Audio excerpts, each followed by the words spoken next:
রাত পোহালেই আগামীকাল কালীগঞ্জ বিধানসভায় উপনির্বাচন। প্রায় 2.5 লক্ষ ভোটার আগামীকাল তাদের গণতান্ত্রিক অধিকার প্রয়োগ করতে চলেছেন। ত্রিমুখী এই লড়াইয়ে সুষ্ঠুভাবে যাতে ভোটদান হয় তার জন্য প্রায় 14 কোম্পানি কেন্দ্রীয় বাহিনী মোতায়েন করা হয়েছে।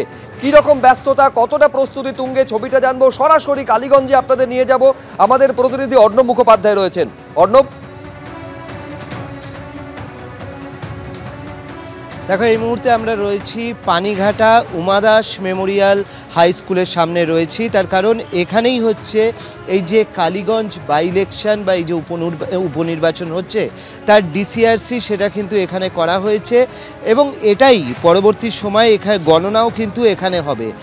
আমরা যেরকমভাবে দেখতে পাচ্ছি যে কালীগঞ্জ অ্যাসেম্বলি কনস্টিটিউয়েন্সি এবং এটা ডিসিআরসি এবং তার পাশাপাশি এখানে কিন্তু পরবর্তী সময় গণনা হবে। আমরা যদি ভেতরের দিকে যাই তাহলে দেখব এখানে পুলিশ প্রশাসনের সবাই দায়িত্বে রয়েছেন এবং এই মেটাল ডিটেক্টর গেট দিয়ে বেরোনোর পরে এদিকে কেন্দ্রীয় বাহিনী যারা রয়েছেন তারাও রয়েছেন এখানে। 14 কোম্পানি কেন্দ্রীয় বাহিনী, যেরকম জানা যাচ্ছে যে এই নির্বাচনের ক্ষেত্রে দায়িত্বে রয়েছেন 14 কোম্পানি কেন্দ্রীয় বাহিনী। তার পাশাপাশি হচ্ছে স্টেট পুলিশও থাকছে। অন্যদিকে তোমাকে যদি বলে রাখি একটু ডেটা, সেটা হচ্ছে মোট ভোটার হচ্ছে 2,54,894 জন। এখানে পুরুষ ভোটার হচ্ছে 1,31,608 জন। এছাড়া মহিলা ভোটার হচ্ছে 1,23,282 জন।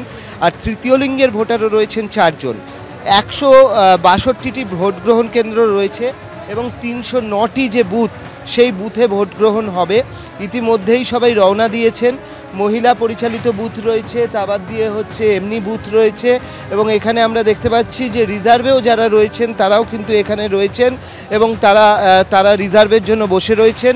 যারা যাচ্ছেন তাদের বক্তব্য হচ্ছে এটা উপনির্বাচন এবং সেই সঙ্গে হচ্ছে তার পাশাপাশি হচ্ছে যেহেতু কেন্দ্রীয় বাহিনী রয়েছে তাই তাদের খুব একটা অসুবিধে হওয়ার কথা নয়।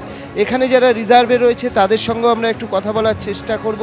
যারা এখানে রিজার্ভে রয়েছেন, কি আপনারা কি রিজার্ভে? হ্যাঁ, রিজার্ভে। কীরকম মনে হচ্ছে, কীরকম ভোট হবে? ভোট তো মনে হচ্ছে কীভাবে, মানে শান্তিপূর্ণ ভোট হবে কিনা নাকি? হ্যাঁ, মনে হচ্ছে পিসফুল ভোটই হবে। কেন্দ্রীয় বাহিনী আছে ঠিক মতো? হ্যাঁ, আছে। অবশ্যই কেন্দ্রীয় বাহিনী রয়েছে, তারা বলছেন যে শান্তিপূর্ণ ভোট হবেন, তারা আশা রাখছেন ভোটকর্মীরা।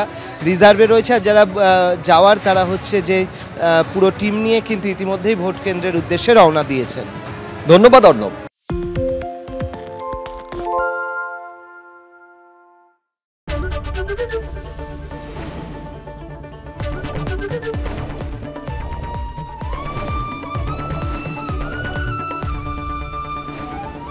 এবিপি আনন্দ, এগিয়ে থাকে, এগিয়ে রাখে।